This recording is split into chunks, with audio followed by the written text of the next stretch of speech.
sou a Carol Triguis. Eu sou a Pri Carvalho. E esse é o Tal do Ator.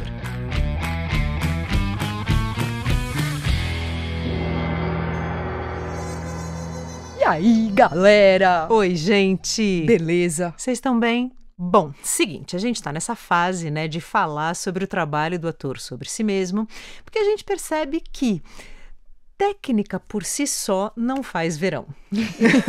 Sim, mas o trabalho do ator sobre si mesmo faz muito pela construção de personagens. Sim, porque nesse trabalho você aumenta o seu entendimento sobre tudo e sobre todos e começa a ser uma pessoa profunda que tem o que dizer e o que entregar. Essa é a nossa função. Yes.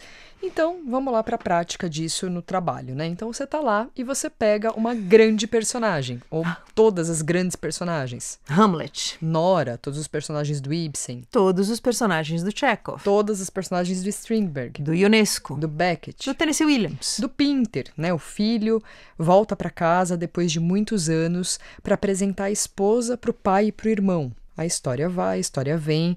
A esposa decide ficar com o cunhado agressivo e com o sogro dentro de um jogo de dominação pesado, abrindo mão de voltar para casa com seu marido e filhos.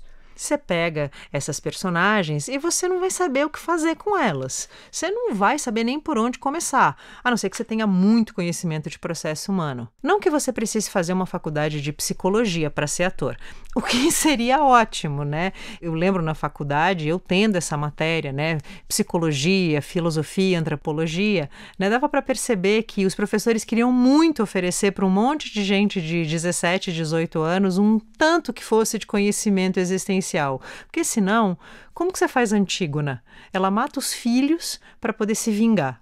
Como que você entende isso? Como que você se aproxima disso? O próprio Hamlet, né? Porque ele vê o espírito do pai, o pai conta para ele que foi assassinado pelo irmão, pede para que o Hamlet vingue a sua morte e o Hamlet nem sai de lá para executar a ação e nem para não executar. E até aí tudo bem, ele está confuso. Só que aí ele vai entrar numa investigação tão profunda sobre a alma humana, sobre as relações, sobre como a gente vive a vida no mundo, que fica muito difícil para o ator conseguir acompanhar todas essas camadas que o Hamlet vai investigando. Os personagens do Nelson Rodrigues, sei lá, uma mulher branca se casa com um homem negro e mata todos os filhos que ela tem dele porque os filhos são filhos de um homem negro. O que é isso? Do que o Nelson está falando? Qual o assunto? Se você não entender muito de mente humana, você não consegue saber qual é o assunto da peça. Todas as tragédias gregas, né? O Édipo, por que ele cega os próprios olhos? Qual o assunto aqui? Eu matei o meu pai, casei com a minha mãe, sou um ótimo rei. O que o Ésquilo está falando aqui?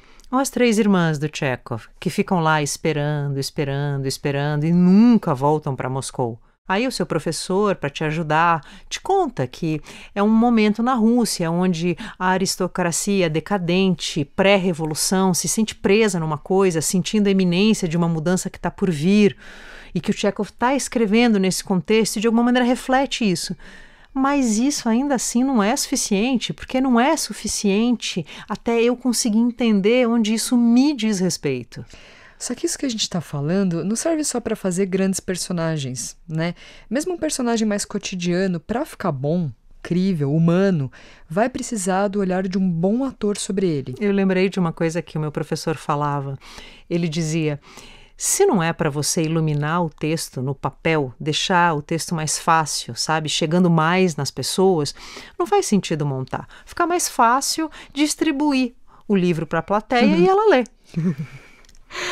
Aí é que vai entrar o trabalho do ator sobre si mesmo, porque se você não fizer um trabalho profundo de autoobservação e de observação das pessoas, como que você vai falar de pessoas nessas situações? De dentro do nosso pequeno mundo, das nossas referências, das nossas ideias, a gente não percebe o quanto a gente está desconectado, o quanto a gente não conhece e não entende outras ideias, outras manifestações, outros jeitos de viver, outros conflitos.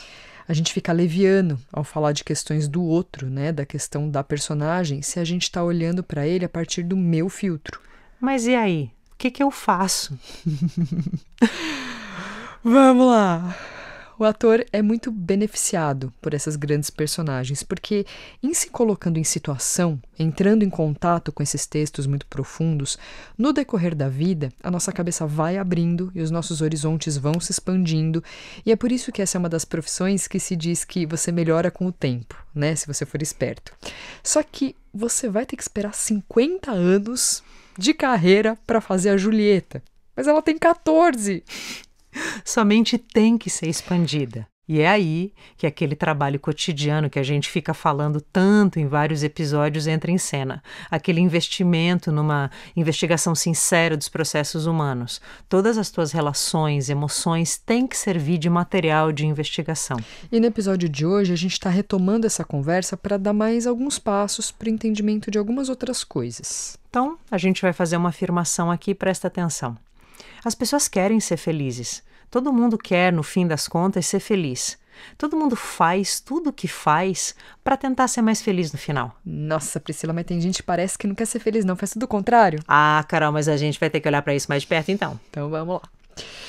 Vamos lá. Algumas coisas, então, para a gente entender sobre funcionamento humano, né? Então, o indivíduo é um sujeito que vive em conflito entre instâncias, como disse o Freud. Então vamos falar um pouquinho disso.